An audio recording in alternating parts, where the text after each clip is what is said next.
quero que você, meu amado, que está acompanhando essa mensagem, eu falei um pouquinho sobre o remanescente, que ele tem essas duas características. Ele guarda os mandamentos de Deus e tem o testemunho de Jesus. Tá, meu amado? A Bíblia diz que o testemunho de Jesus é o Espírito de profecia, então, o que está revelado nas profecias, ele se propõe a cumprir. Ele não tira esse testemunho de Jesus fora, que o testemunho que Jesus deu na terra é de que ele é o Filho e que ele tem um Pai, tá? E que a palavra do Pai está nele, que o que ele está transmitindo é a palavra do Pai. Ele diz, eu vim para fazer a vontade do meu Pai. Tá? Então, Jesus deu esse testemunho na terra. E eu não posso estar aqui pregando para você dizendo que Jesus é o Pai, porque ele não é o Pai. Ele é o Filho. Mas aqui nos ensinos misturados da terra, nesses dogmas, ensino para você que Jesus virou Deus Pai. E você tem que tomar cuidado com isso, porque a Bíblia diz que Deus não morre. E Jesus, ele foi gerado com duas naturezas, assumiu a nossa culpa, que nós é quem deveríamos morrer na cruz, era nós. Ele morreu em nosso lugar. Então, ele é o Filho de Deus gerado para este propósito. Velou a sua divindade e morreu na sua humanidade. Depois o próprio Deus o ressuscitou e ele subiu aos céus. Tá, meu amado? Então não vamos misturar as coisas, mas aqui nos dogmas da terra você tem que adorar ao Pai por meio do Espírito Santo. E Jesus ficou aonde? Porque agora Jesus já não é mais um filho. Jesus agora só é o Pai. Você tem que adorar o Pai. Fala o nome de Jesus, mas adora o Pai pelo Espírito Santo. É Espírito e verdade, que entenda isso. E não é. Adorar o Pai em Espírito e verdade é por meio do Filho. Porque não podemos passar por cima de 1 Timóteo 2,5 e Hebreus 9,15, que é o único mediador. É o único mediador entre Deus e os homens, Jesus Cristo, o homem. Ele é o único mediador. É tanto que ele está sentado ao lado de Deus na sua natureza humana, mas divinamente ele está cumprindo João 10,16. Eu tenho outras ovelhas que não são desse aprisco. Me convém conduzir. Me convém conduzir para o aprisco dele. Como eu estou mostrando aqui que este é o aprisco dele. Tá, meu amado? Então é isso.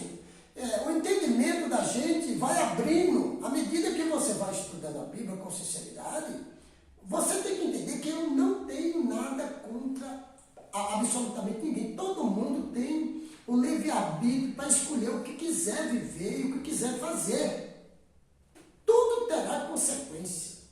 Mas eu entendo que o atalaia, aquele que está conhecendo que as coisas não estão certas, tem que mostrar o que não está certo para que alguém possa conferir e ter fé e se consertar e se preparar para o grande encontro que é a volta do Senhor Jesus, ou mesmo porque todos nós podemos ser surpreendidos com a morte. E se está longe, meu amigo, ficou longe para sempre. É muito triste, tá?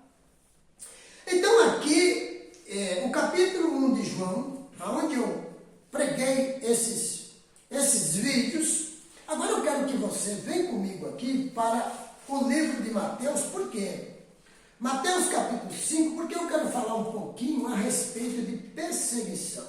Todo aquele que está no caminho da pregação do Evangelho, ele tem que entender que vai haver perseguição, meu amigo. Vai haver, se é pela palavra que a pessoa não quer ouvir, ela não concorda, tudo isso é perseguição. E às vezes acontece na sua própria família. E você ama as pessoas da sua família. E ali você vê as pessoas, até da sua família, contra o que está escrito na Bíblia. Tá? E você não pode deixar de anunciar o que está escrito. São boas novas de salvação. Mas para quem não quer compreender, para quem não quer ler, para quem não quer aceitar, torna-se como se fosse não boas novas, torna como se fosse coisas repugnantes. Mas o servo de Deus, ele tem que pregar a tempo e fora de tempo. Não é porque todo mundo aceita que ele tem que pregar só que o povo queira ouvir, não. Ele tem que pregar o que está escrito. As pessoas muitos vão querer ouvir, muitos vão odiar. E vai vir a perseguição, inevitavelmente veio. Tá, meu amado? Então, vamos ler aqui as bem-aventuranças. Diz aqui, ó. Vendo as multidões, Jesus subiu ao monte e se assentou. Seus discípulos aproximaram-se dele e ele começou a ensiná-los, dizendo: Bem-aventurados os pobres de espírito, ou em espírito, pois deles é o reino dos céus. Bem-aventurado os pobres em espírito. Sabe? Pessoas que não são orgulhosamente, espiritualmente orgulhosas, pessoas que estão dispostas a aprender cada dia um pouquinho e firmar na verdade, são pessoas assim que são pessoas pobres em espírito. Pessoas que não se apossam da verdade, como se ele fosse o dono da verdade, sabendo que a verdade não tem dono. A verdade é Jesus. Todo aquele que prega, Jesus falou, ninguém é maior do que o seu mestre. Mas se examina, se investiga e se prepara, será igual ao seu mestre. Mas maior, mais importante do que o seu mestre não será.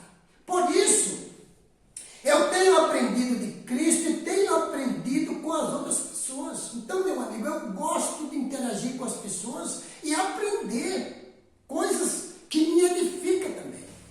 Mas eu não posso deixar de viver o que está escrito aqui. Não tem como.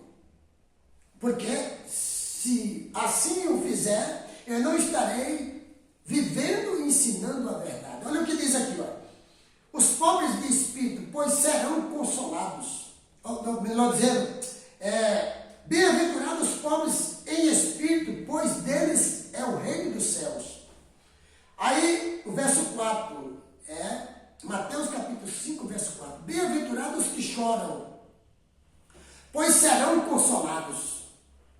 Se você chora hoje, você será consolado.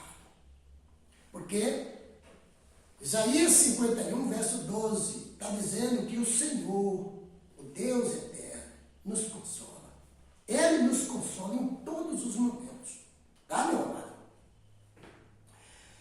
Verso 5, bem-aventurados os humildes, pois eles receberão a terra por herança. Os humildes, eles receberão a terra por herança. Bem-aventurados que têm fome e sede de justiça. Sabe, as pessoas que querem buscar a verdade e querem viver essa verdade para serem salvas, são essas pessoas que têm sede e fome de justiça. Elas vivem nessa justiça. Elas não gostam de justiça, nem para com Deus e nem para com o seu próximo. Bem-aventurados os misericordiosos. Os misericordiosos, pois obterão misericórdia. Se você for misericordioso com o seu semelhante, for misericordioso com aqueles que estão em sua volta, Deus também já é misericordioso com você e comigo. Então, meus amados, é isso. Bem-aventurados puros de coração, pois verão a Deus. Os puros de coração.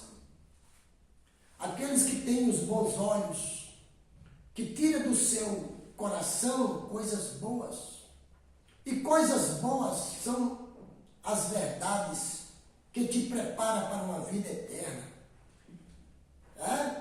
Coisas boas não podem ser coisas que vêm te destruir no futuro.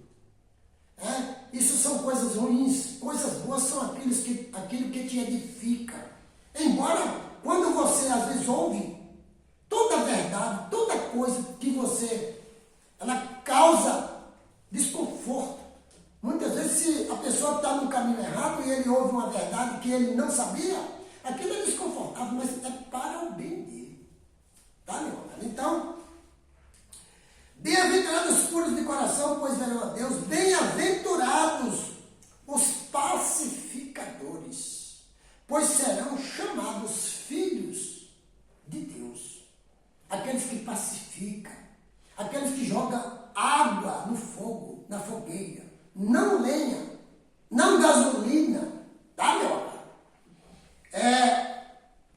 Bem-aventurados perseguidos por causa da justiça, tá vendo? O que é a justiça? A coisa certa, a verdade, a salvação eterna. Bem-aventurado os perseguidos por causa da justiça, pois deles é o reino dos céus. Bem-aventurados serão vocês, quando por minha causa, Jesus falando, os insultarem, os perseguirem e levantarem todo tipo de calúnia contra vocês. Bem-aventurados, felizes. Alegrem-se e regozijem, porque grande é a sua recompensa nos céus. Pois da mesma forma perseguiram os profetas que viveram antes de vocês. Está vendo, amados?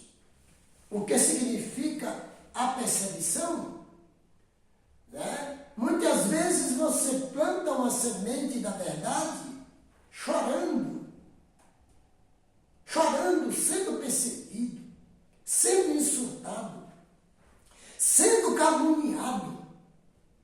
Mas um dia, essa semente, ela germina em algum coração, algum terreno bom, não um terreno pedregoso, não um terreno no meio dos espinhos, que aquela semente será sufocada. Mas uma terra boa, um coração bom que vai produzir muitos frutos. E aí, aquele que anunciou, aquele que plantou a semente chorando, sofrendo, ele se alegrará na eternidade. Quando lá, alguém que também vai estar lá, olhar e dizer, olha, eu ouvi essa mensagem de você, mas você estava fazendo aquilo, sofrendo, levando a mensagem com dificuldade, com perseguição, mas a tua recompensa será esta, meu amado.